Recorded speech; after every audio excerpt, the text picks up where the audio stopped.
এটা হিসাব মতো কবর দিবে না গেলে হয়।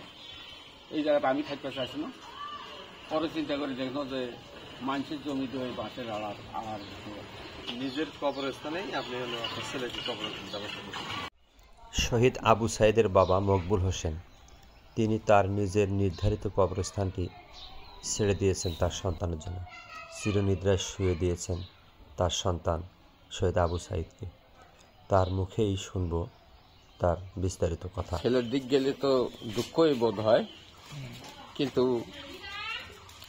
অন্য দিক দেখলে যে স্বৈরাচারের হাত থেকে দেশটা মুক্ত হলো বা আলেমলে মারা সবাই নাজাত পাইল, এই দিক দিয়ে একটা গর্ব মনে হয়।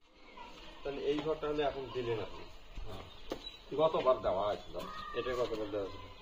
এটাই তো দেখতেছে আবু সাইদ। অনেক জন্যই করবে হচ্ছে না যে ঢালাইটা দিয়ে বন্ধ ইলেকট্রিক কে খুললি করতো। এটা হলো কার টাকা? এটা কেউ করে দিল নাকি?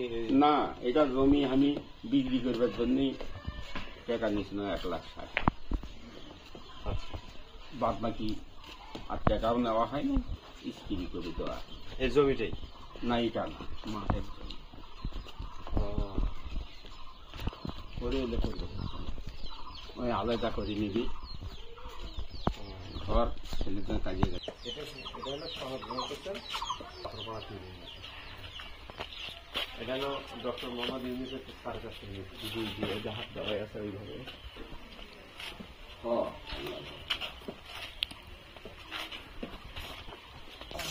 আর এই বাড়িটাই কিন্তু একটা ইউনিয়ন।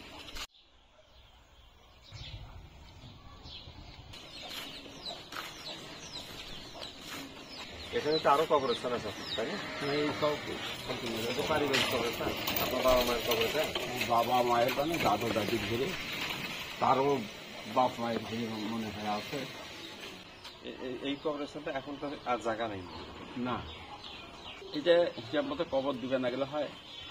এই জায়গাটা আমি থাকতে চাইছি না, পরে চিন্তা করে দেখলো যে মানুষের জমিতে ওই বাঁশের এই জায়গাতে খুব ভালো হয়েছিল রাস্তা।